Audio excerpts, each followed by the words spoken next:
Hi, and welcome back to Fearless, Exploiting the Promises of God. Have you noticed how many of the promises that we receive from God come with a condition? I would suggest to you that every promise, every gift has conditions in order for them to be realized or put to use or actualized. As we mentioned in an earlier study, if someone gives you a check, a windfall, you've got to actually cash the check. You've got to either deposit the money and write checks against it, or you've got to get cash and go apply it to whatever it is that, whether it's bills or purchases or whatever, you've got to actually do something with it in order to get the benefits of that gift or that promise. We're going to be looking at a promise today that is that way. There are conditions that go with it. But it's a promise that I think gets fundamentally at a challenge that we all face to a certain degree or another. And that's part of the condition of it. And we're going to look at the condition of the promise. But the second issue with this promise is it's given to us in rather poetic language. And as Americans, we tend to be concrete. We tend to be bottom line. Say it as it is. Don't mince words. Those kinds of things. And sometimes poetry is a puzzle that has to be solved. It is non-specific language that can give a specific application, but you have to work at it. And that can be a challenge for us. And part of that has to do with the fact of the kind of culture that we live in. Capitalism creates great markets, but it can also develop really bad character in people. One of those characters or character flaws that capitalism creates is impatience. Patience, as we know, is part of the fruit of the Spirit. It is a Christian virtue. It is something that we should all be working on. It's something we should all achieve or at least strive for. Yet it is so incredibly countercultural and in so many subtle ways that I think unless we're aware, we don't realize that the traps that we fall into of being impatient. And that's one of the things that capitalism creates is impatience. As I said, capitalism is great for markets, and markets are based upon competition. So in order to succeed in a market, you cannot cater to people's patience. You look at patience as people having to exercise patience as failure in competition. How often do you hear, "Sorry for your wait"? Sorry you had to wait. If you're at a restaurant, if you're receiving some kind of service, if you walk into the bank, the teller can't get to you immediately and you have to wait. And so what they say is, "Sorry for your wait." And we understand what they're saying. And to a certain extent, we feel like we deserve that kind of a greeting. "Sorry for your wait." You're acknowledging that I had to wait. But wait a minute, is waiting bad? Well, see, in America it is. Having to exercise patience is a negative thing because impatience is an American virtue. We are socialized to be impatient. Waiting is a failure in capitalistic service-based economies like we have. You see, if you're going to make a headache product, it needs to work fast, fast, fast, or it's a failure. The idea that it will take your headache away is not enough. It's got to do it quickly. We're the home of the 10-minute oil change. McDonald's recently, because of COVID, they have cut back on their menu and they got rid of all-day breakfast to kind of pare things down because their dining rooms were closed. So they're depending totally on their drive-through. And over the years, McDonald's has gotten kind of bloated menu and it's slowed down their drive-through. And they realize that's death. People don't have the patience to wait 4 or 5 cars, especially if the average wait is about 3 to 3.5 minutes. You multiply that by 5 cars, that's 15 minutes. McDonald's has bragged that they've been able to shave 15 seconds on average from every drive-through customer based upon their limited menu. 15 seconds. Now think about that. The definition of success and failure is 15 seconds. Of you having to wait at the drive-through window 15 more seconds. We've been spoiled with speed. And speed makes more money. We understand that. Productivity on your job. You're encouraged to be more productive so that corporation can make more money. And hopefully your income is tied in one way or another to that. As soon as COVID came out, one of the first questions on people's minds was, how long is this going to last? How long is it going to take until we have a cure? How long are we going to have to social distance? How long are we going to have to wear a mask? Look at the way those questions are structured. First of all, they're not structured. What can we learn through this? How will this adversarial situation, how will this adversity help us? How might it bless us? Now, in the looking back over time, we began to see, hey, people are spending more time together. Families are eating together. Families are out riding their bicycles together. But we didn't anticipate those. We weren't looking for those things. We recognized them when we saw them. But going into COVID, it's how long is this going to last? In other words, how long do we have to put up with this? And another way to say that is, how patient am I going to be expected to be in the presence of COVID? To demonstrate the character flaw of capitalism and impatience, what would you think of someone that you're trying to check out and you're fifth or sixth in line or whatever? What would you think the person in front of you is getting anxious? And when they finally get up there, I have had to wait forever. I didn't think I was ever going to get through this line. Can you not move any faster? What if that person that's checking them out, the employee or whatever, what if they said, you know what, sir, you could use some more patience? Have you ever thought of working on being patient? Have you ever considered that everyone in line has just as much a right to my attention as you do? And when your turn comes, have you ever learned how to take turns? And in taking turns mean when it's not your turn, you're patient until it's your turn. When it's not your turn, do you enjoy that other people are getting a turn? Do you find joy in them finding joy and attention? See, we could never imagine someone in the public sphere responding to us, our impatience that way. We expect them to apologize for our wait, as if they have done something wrong or something is wrong with being patient. You see, what it comes down to is my time is valuable. And that really is at the basis of impatience, is my time is valuable. It's more valuable than this. Now, another way to say that is I'm valuable. You're not appreciating my value because you don't appreciate the value of my time. I am valuable. Now, there is the self-esteem part of I'm valuable, but what you find is people with high self-esteem who perceive themselves as valuable don't have to have that reminded to them by other people. They're secure in who they are. It's the folks who are insecure that my time is valuable. Don't you understand that? You see, the other side of my time is valuable is I'm valuable. The other side of I'm valuable is I'm arrogant. So this issue with impatience goes far beyond I've got things to do, my time's important, all of those kinds of things too. You don't appreciate my value. And my value is more important than your value. You see, you're here to serve me.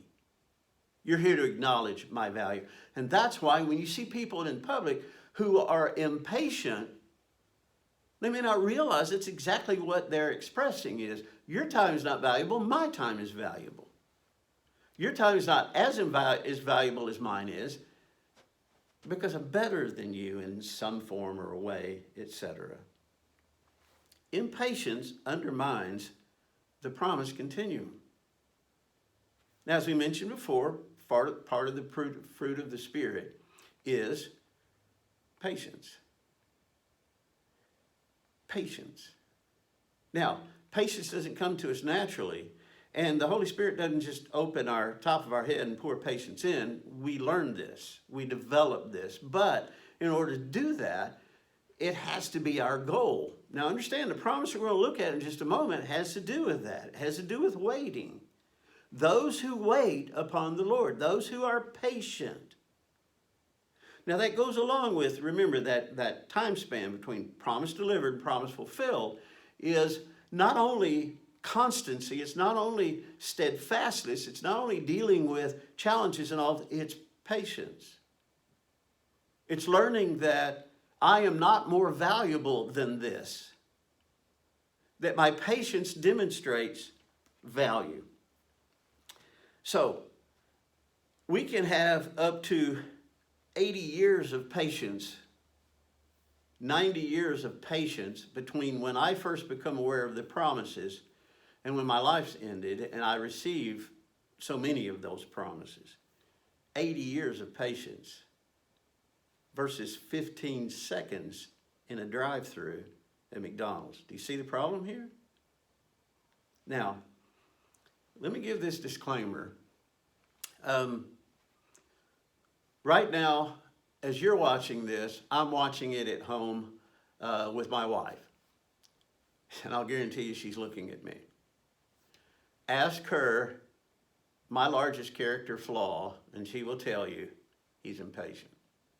He struggles with patience. And I do.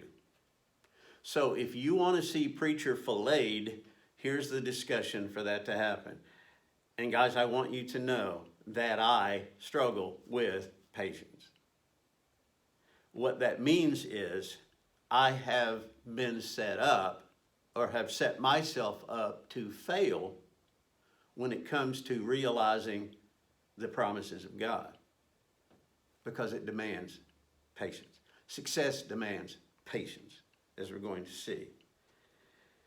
Because patience is about delayed gratification. It's not that I got to have it now. Delayed gratification is about the length of your patience span. How long can you practice patience? Now, in order to practice patience, you hear that word practice, we have to seek it out. We've got to put ourselves into a position or a mindset in which we exercise patience. That doesn't come because I'm forced to be patient. See, there's a difference between when I'm trapped, when I have to wait. I may have to wait. I don't have to practice patience. Practicing patience is a mindset and what that means is not just when I find myself in a situation where I have to wait, but I willfully put myself in a position where I wait, and then I find the joy or glory in doing just that. I find the joy in waiting, practicing waiting when I don't have to, when I could be impatient. You see, when I have to wait, I'm not practicing patience. I'm just forced to wait.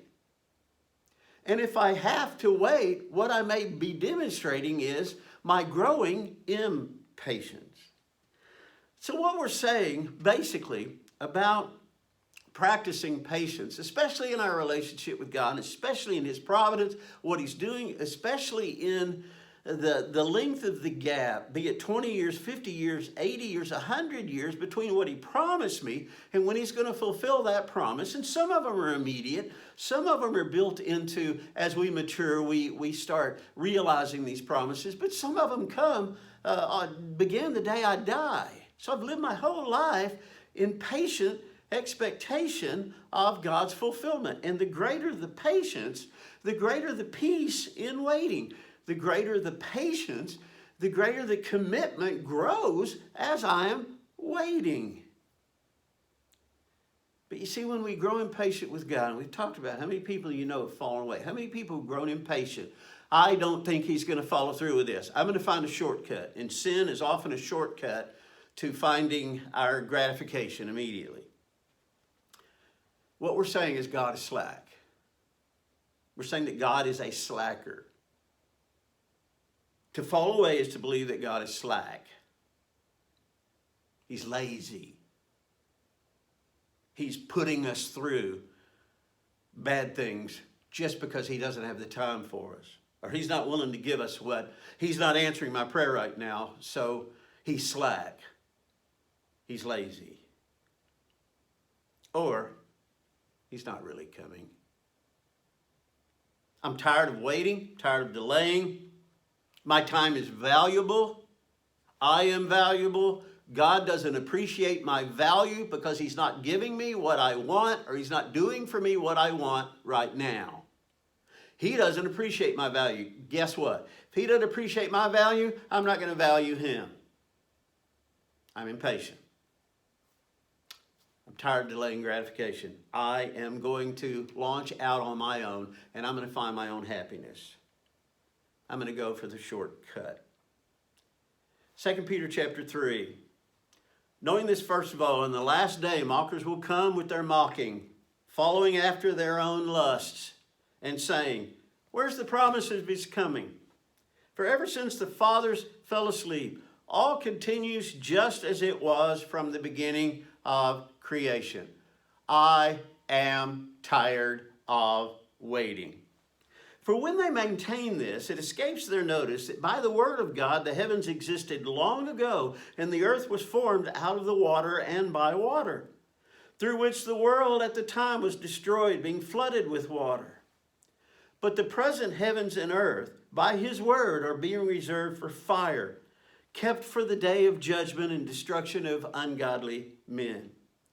But do not let this one fact escape your notice, beloved, that with the Lord 1 day is as 1,000 years, and 1,000 years as 1 day. The Lord is not slack about his promises, as some count slackness, but is patient toward you, not wishing for any to perish, but for all to come to repentance. But the day of the Lord will come like a thief, in which the heavens will pass away with the roar, and the elements will be destroyed with intense heat, and the earth and its works will be burned up. I've seen scientists go to this passage to prove that the 7 days of creation could be 7,000 years, because 1,000 years is a day to God, and a day is 1,000 years. It's not, I don't think that's the point of it at all. I think what he's saying is God is incredibly patient because time doesn't mean anything to him. Time doesn't mean anything. Promises and fulfillment do. What's in between time is not the point. Time has nothing to do with the fulfillment of the promise. It's the trustworthiness of the promiser that has to do with the fulfillment. The promise doesn't grow weaker over time. Patience grows stronger. And you'll notice after he said, a day is 1,000 years and 1,000 years as a day, the reason the Lord is delaying is because he's patient with people. And he doesn't desire for anyone to perish. If God were impatient, we would have had a scorched earth a long, long time ago. Guys, if we are seeking godliness, here's part of the definition. God is patient. Time doesn't mean anything to him. Does time change your commitments? Does time change what you value, truly value? The promise comes from Isaiah 40, verse 31. Yet those who wait for the Lord will gain new strength.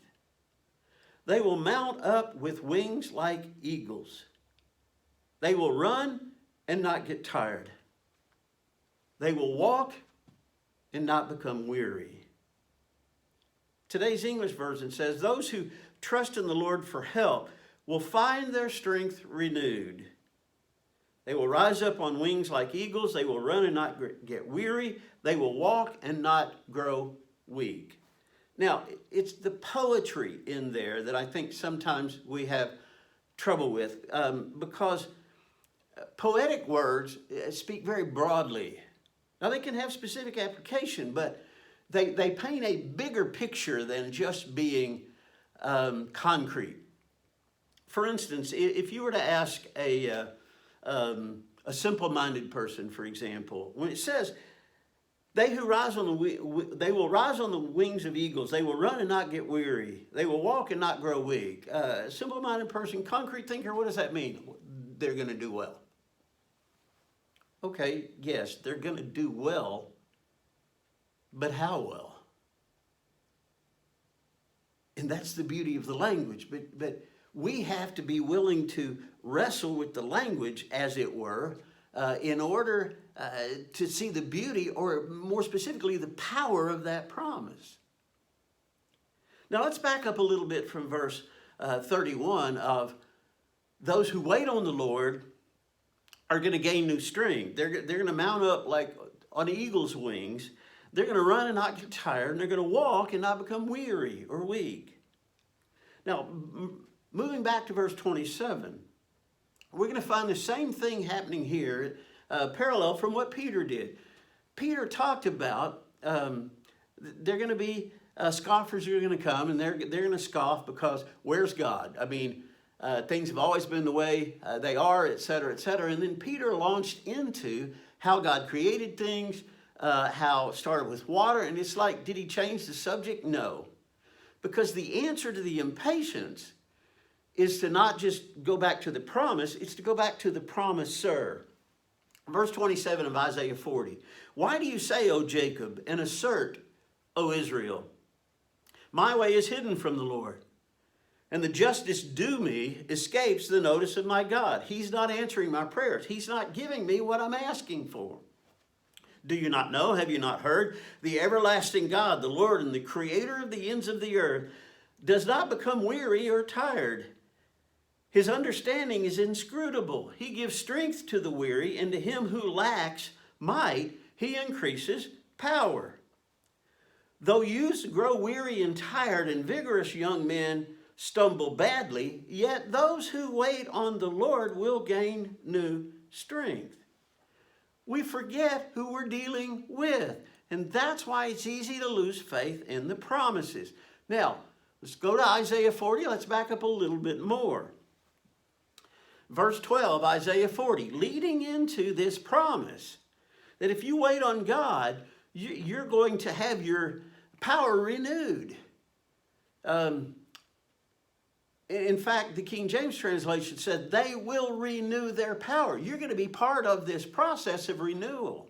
God is going to do it with you. He's going to do it on you, but you're going to be part of this. You're going to be renewed, and you're going to renew yourself by God's power. All right, verse 12. Who has measured the waters in the hollow of his hand, or marked off the heavens by the span, calculated the dust of earth by the measure, and weighed the mountains in a balance, and the hills in a pair of scales? Who has directed the Spirit of the Lord? Or who is his counselor and has informed him? With whom does he consult? And who gave him understanding? And who taught him in the path of justice, and taught him knowledge, and informed him of the way of understanding? Behold, the nations are like a drop from a bucket, and are regarded as a speck of dust on the scales. Behold, he lifts up the islands like fine dust.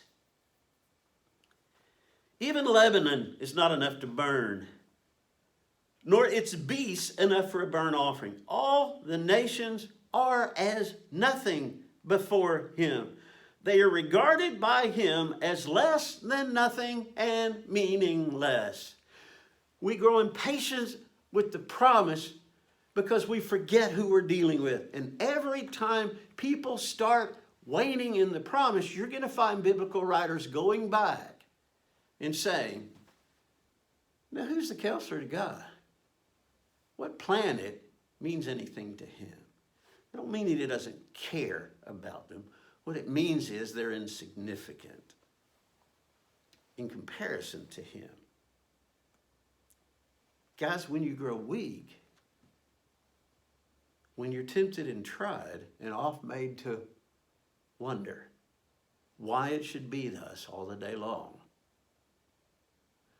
know that farther along we're going to understand, because farther along the promise is going to be fulfilled. But right now, focus on the promiser. We must continually meditate on who he is, or his promises will run shallow to us. Then our faith weakens and our commitment wanes. Then we fear and we fall. Fearless, based on who he is. Therefore, the promises that he gives. Don't focus on the promise without focusing on the promise giver. And don't spend much time away from focusing on the promise giver.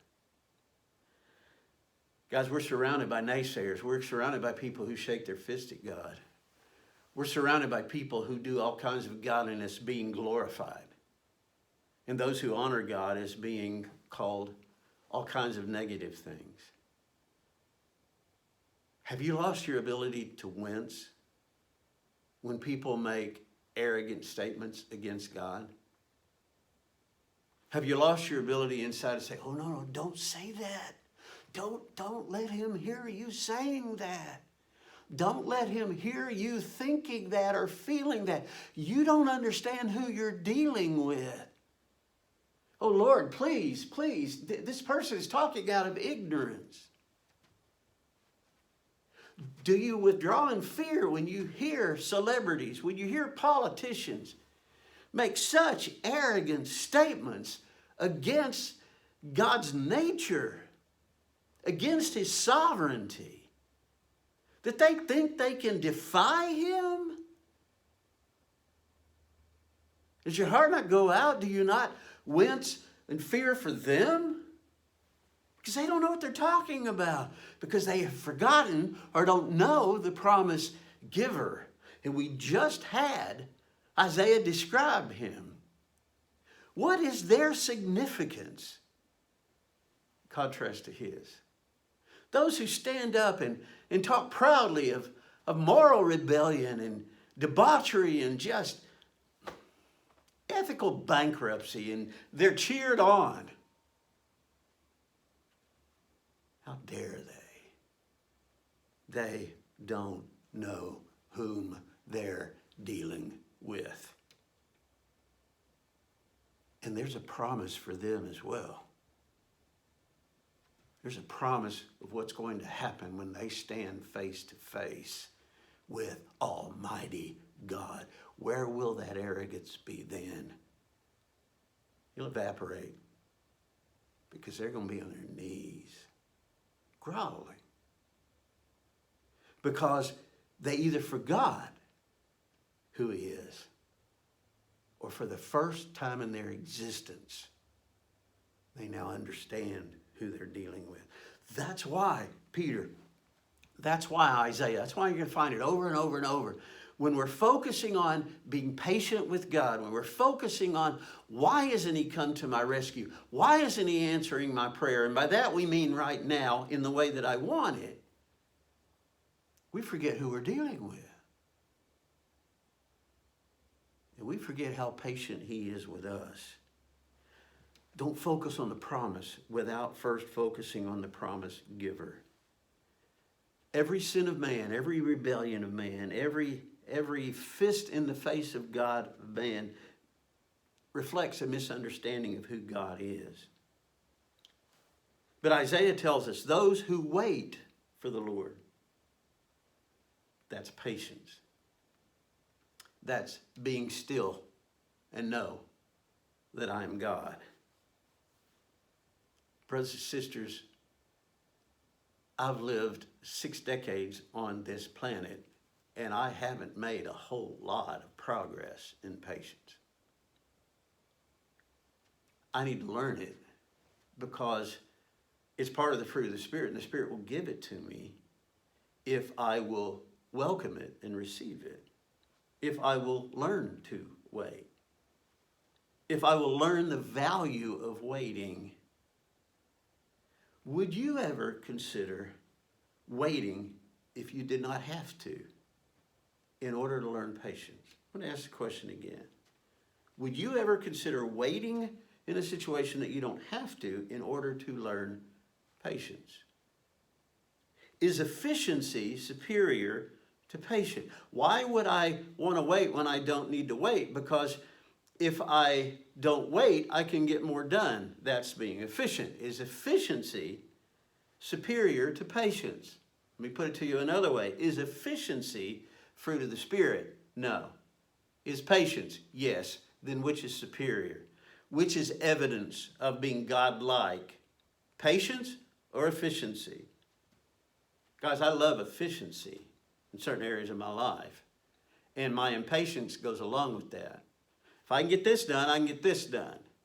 If I have to wait on this, and it pushes everything on and on and on. If patience is a virtue, then it must be practiced. If it is not practiced, how does it grow? And it is not practiced when we are forced to be patient. I'm fully convinced that if you are impatient like I am, God will send people into your life who need patience. Not because you're being beneficial to them, it's because they're being beneficial to you and helping you learn it. God sends us what we need to grow, even if it's not what we want. Ephesians 4:22, with all humility and gentleness, with patience, show forbearance to one another in love. There you have it. With all humility, because remember what I told you, impatience is about arrogance. Okay? Filleted preacher right here. Impatience is about arrogance. I'm valuable. My time's valuable. You need to appreciate me or whatever. You need to hurry up with these people so you can give me what I need.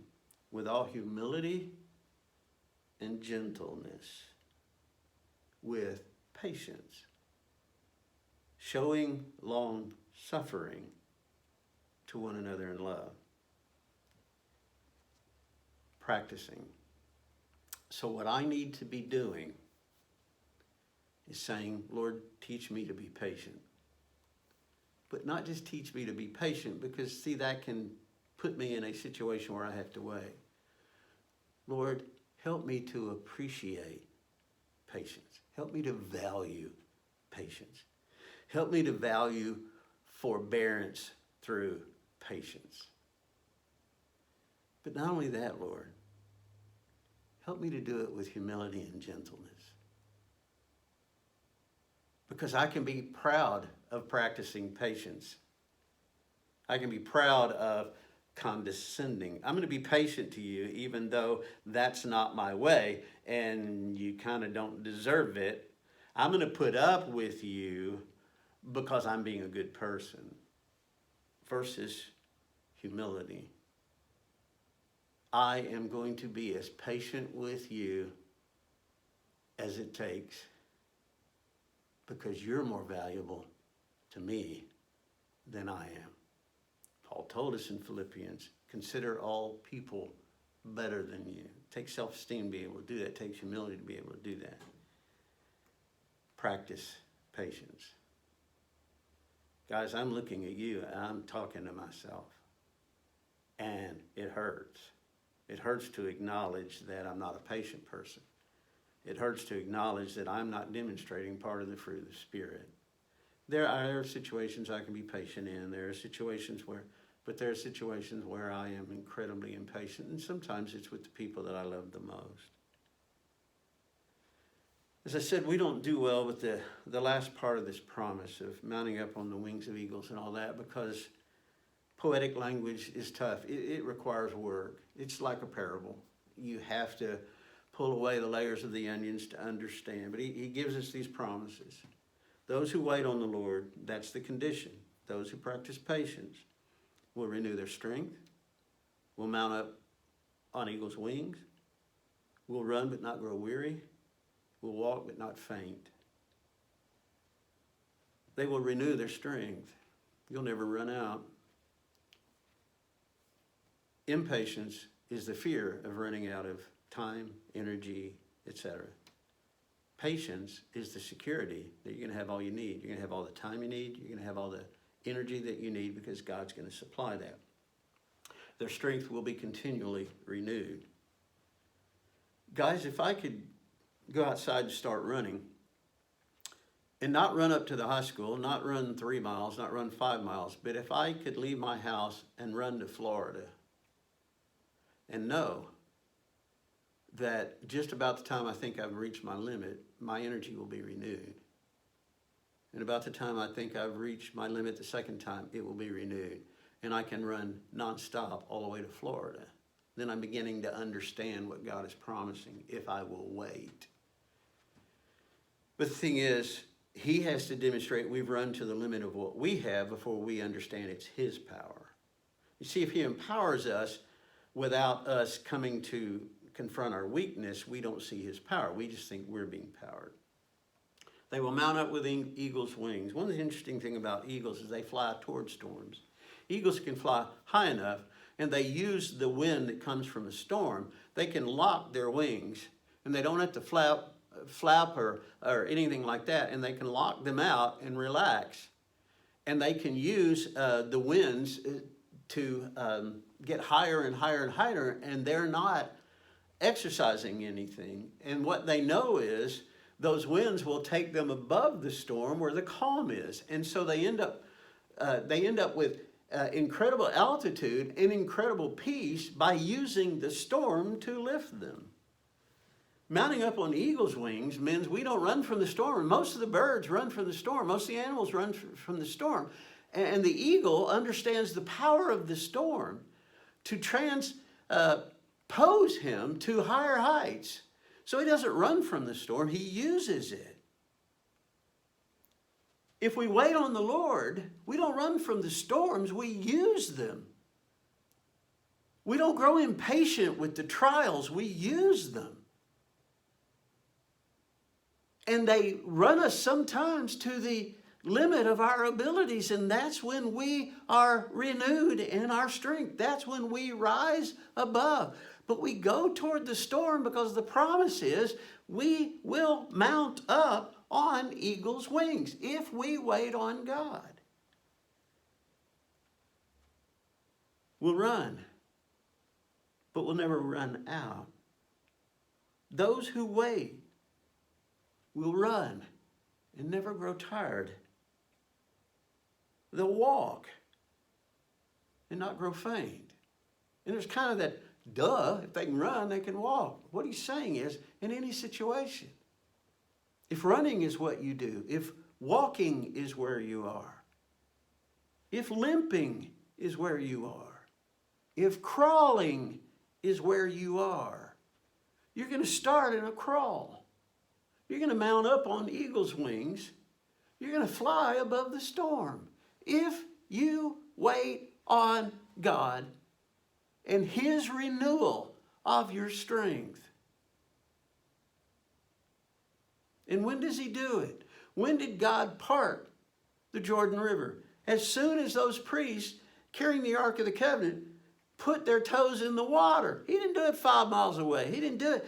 They were committed, and they had 1 million or so people behind them kind of pushing toward this.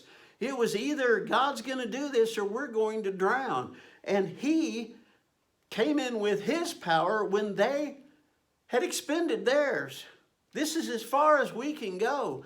We can walk into the water, but we're going to die here if God doesn't do anything. And that's when he does it. Don't grow weary in well-doing. Be patient.